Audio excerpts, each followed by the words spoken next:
Assalamualaikum warahmatullahi wabarakatuh.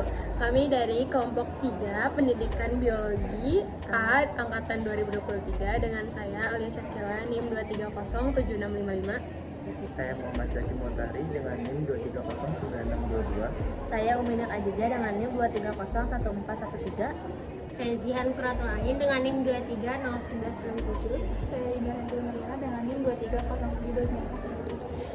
Hari ini kami akan praktikum terkait PCR. Di dalam video ini kami akan menjelaskan dan mendemonstrasikan bagaimana praktikum PCR ini berlangsung. Seiring dengan berkembangnya ilmu pengetahuan dan teknologi, terutama dalam bioteknologi dan biologi molekuler, banyak kemajuan penting yang terjadi. Salah satu tonggak sejarahnya adalah ditemukannya struktur dan fungsi DNA oleh Francis Crick dan timnya pada tahun 1958. Penemuan ini membuka jalan bagi berbagai teknik rekayasa genetik seperti penggunaan enzim restriksi, pembuatan pustaka DNA, cloning gen, dan penggunaan DNA marker. Semua kemajuan ini pada akhirnya mengarah pada kemampuan untuk mensintesis dan menggandakan DNA secara in vitro atau di luar tubuh makhluk hidup, serta untuk menganalisis genom secara lebih menyeluruh. PCR merupakan proses amplifikasi DNA secara in vitro, artinya dilakukan di luar sel hidup, menggunakan alat khusus yang disebut thermal cycler atau mesin PCR. Prinsip kerja PCR meniru proses replikasi DNA alami, hanya saja dilakukan secara terkontrol dalam 3 tahapan utama yaitu denaturasi, annealing, dan extension. Ketiga tahap ini terjadi dalam satu siklus dan akan diulang berkali-kali untuk menggandakan DNA dalam jumlah yang besar. Tahap pertama adalah denaturasi. Pada tahap ini, campuran reaksi PCR dipanaskan hingga suhu tinggi, sekitar 94 derajat Celcius. Tujuan pemanasan ini adalah untuk memisahkan kedua untaian DNA ganda menjadi 2 utas tunggal. Ini penting karena proses replikasi memerlukan cetakan DNA berupa utas tunggal agar primer dan enzim bisa bekerja. Setelah DNA terpisah, suhu diturunkan menjadi sekitar 60 derajat Celcius untuk memasuki tahap kedua yaitu annealing. Di sini primer yaitu potongan pendek DNA yang didesain khusus akan menempel pada daerah yang sesuai di utas DNA target. Suhu annealing ini sangat penting karena jika terlalu tinggi, primer tidak bisa menempel dan jika terlalu rendah, bisa terjadi penempelan yang tidak spesifik.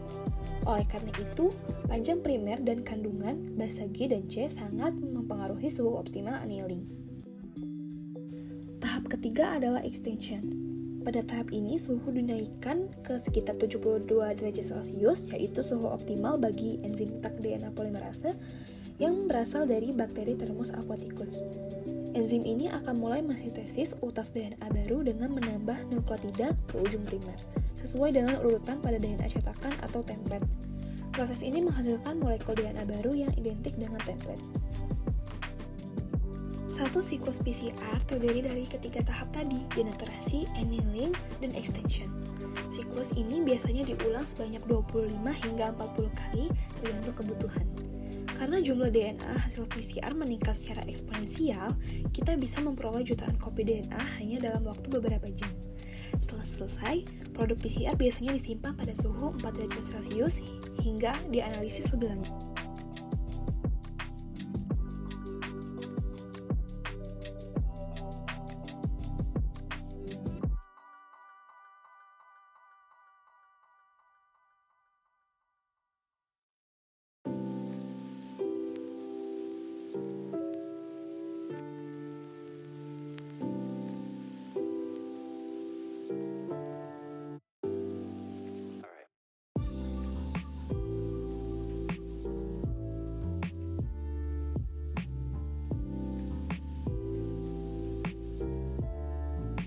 Nah, dalam komponen CPR ada beberapa hal yang penting yaitu target DNA, prime, deoxynukleotide trifosfate atau DNTPS, enzim polimerase DNA, MJCL, dan buffer.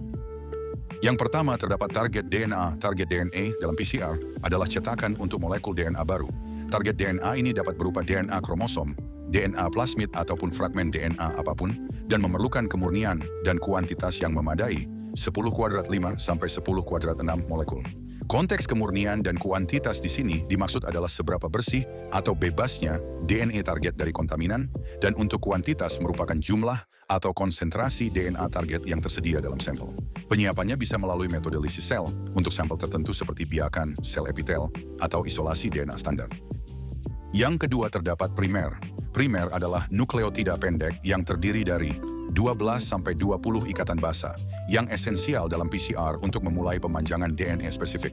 Keberhasilan PCR sangat bergantung pada primer karena berfungsi membatasi fragmen target DNA dan menyediakan gugus hidroksil 3 untuk perpanjangan. Desain primer melibatkan 2 primer yang mengapit target DNA dan harus memenuhi kriteria ketat seperti: yang pertama, panjang primer, idealnya 18-30 basa untuk spesifisitas optimal. Jika terlalu pendek meningkatkan mispriming, jika terlalu panjang tidak meningkatkan spesifisitas secara signifikan dan lebih mahal. Lalu kedua, komposisi primer untuk menghindari rentetan nukleotida yang sama dan juga untuk menjaga spesifisitas. Terakhir keempat merupakan interaksi primer-primer yang harus dihindari, seperti self-homology dan cross-homology, karena dapat menyebabkan mispriming, menurunkan spesifisitas, dan mengurangi konsentrasi primer efektif, yang semuanya menurunkan efisiensi PCR. Lalu berikutnya terdapat deoxynukleotide trifosfat atau DNTPS. DNTPS adalah suatu campuran yang terdiri dari DATP, deoksyadenosine trifosfat, DTTP, deoksitimidin trifosfat, DCTP, deoksisitidin trifosfat, dan DGTP, deoksiguanosin trifosfat. Mereka menempel pada ujung 3 primer untuk membentuk untai DNA baru yang komplementer dengan template dengan konsentrasi optimal sekitar 200 mikromol per DNTP. Kemudian terdapat enzim polymerase DNA. Enzim polymerase DNA berfungsi sebagai katalis untuk reaksi sintesis rantai DNA. Enzim polimerase, khususnya Taq polimerase dari bakteri Thermus aquaticus, sangat penting dalam PCR karena sifatnya yang termostabil. Ini memungkinkan enzim bertahan pada suhu tinggi selama denaturasi dan berfungsi untuk ekstensi DNA. Meskipun PCR dapat mengamplifikasi fragmen hingga 35 kilobase, fragmen pendek, kurang dari 3 kilobase, lebih mudah. Amplifikasi fragmen panjang, lebih dari 3 kilobase, memerlukan polimerase yang sangat aktif dan buffer PCR dengan pH dan kapasitas tinggi. Lalu terdapat magnesium klorida. Magnesium klorida berperan sebagai kofaktor penting dalam PCR, menstimulasi aktivitas DNA polimerase, dan meningkatkan interaksi primer template dengan deoksiribonukleotida konsentrasinya krusial untuk spesifisitas dan perolehan PCR.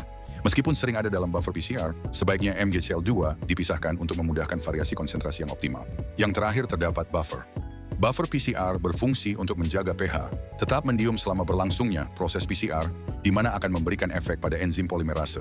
Umumnya mengandung tris HCl pH 8,3 sampai 8,8, KCl, gelatin, DOS-BSA, Twin 20H, Triton X100, dan 1,5 milimolar MgCl2, yang membuat enzim polimerase DNA berfungsi baik.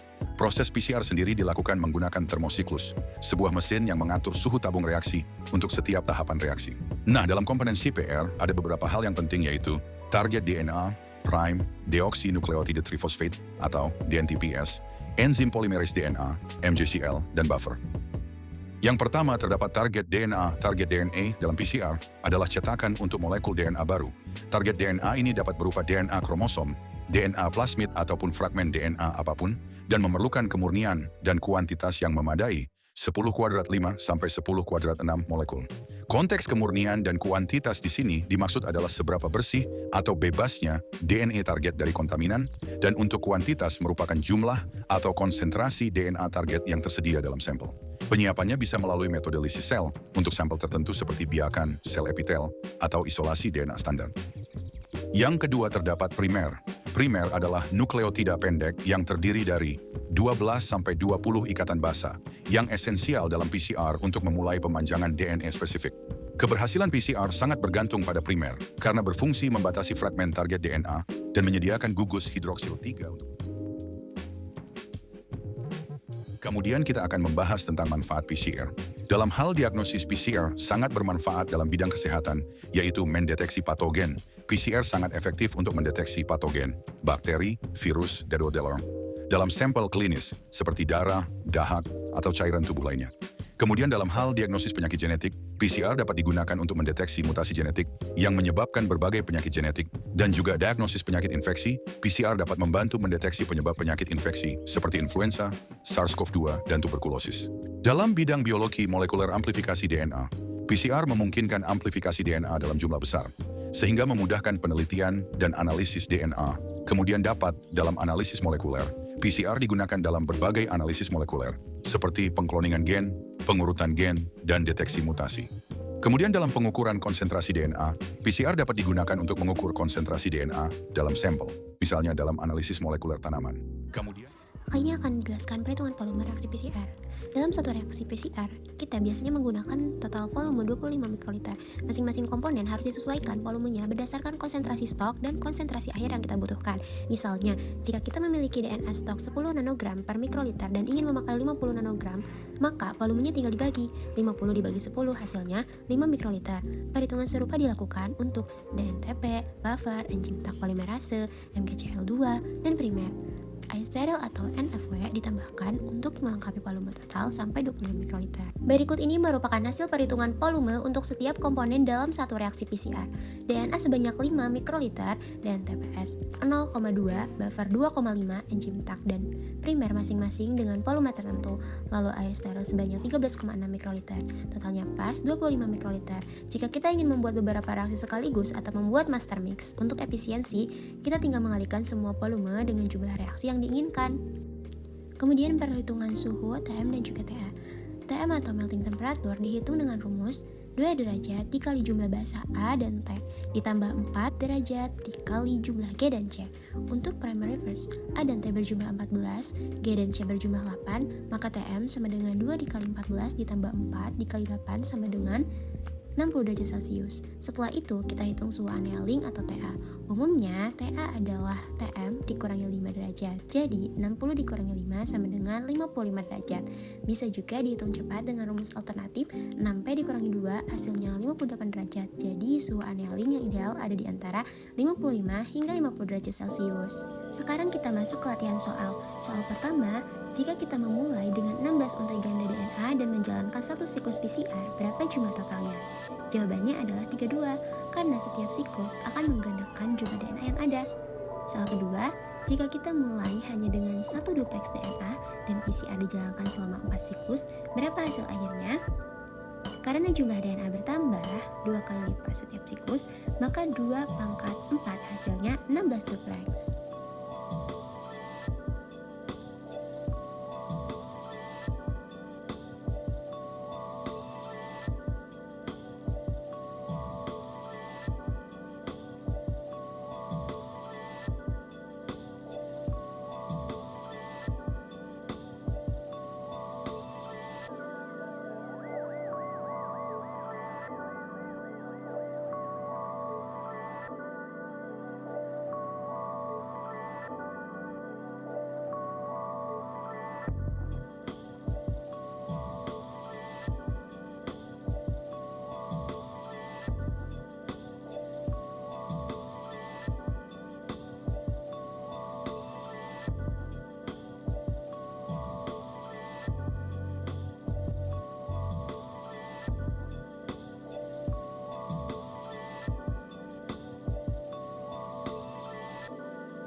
Kesimpulannya, polymerase chain reaction atau PCR ini merupakan teknik laboratorium yang sangat penting dalam biologi juga genetika. Nah, fungsinya itu untuk memperbanyak segmen DNA tertentu secara eksponensial dalam waktu singkat. Nah, proses amplifikasi PCR ini terdiri dari 3 tahap utama. Yang pertama itu ada denaturasi untuk memisahkan untayan DNA. Yang kedua ada annealing untuk penempelan primer ke DNA target. Dan yang terakhir yaitu ada ekstensi untuk pembentukan untayan DNA baru oleh enzim polimerase. Nah, proses tersebut itu membutuhkan beberapa komponen utama, yaitu ada DNA template sebagai bahan awal, kemudian primer forward dan reverse yang spesifik untuk target DNA yang diinginkan. Kemudian ada enzim Taq polimerase, ada deoxynucleoside trifosfat atau DNTPS, kemudian yang sebagai bahan bangunan DNA. Kemudian ada buffer untuk menjaga stabilitas pH dan ion Mg2+ sebagai kofaktor enzim. Nah, dapat disimpulkan bahwa PCR ini merupakan teknik yang efisien, cepat, dan sensitif untuk memperbanyak segmen DNA yang spesifik. Dengan komponen dan tahapan yang terstandarisasi sehingga banyak digunakan dalam penelitian, diagnostik, dan aplikasi forensik.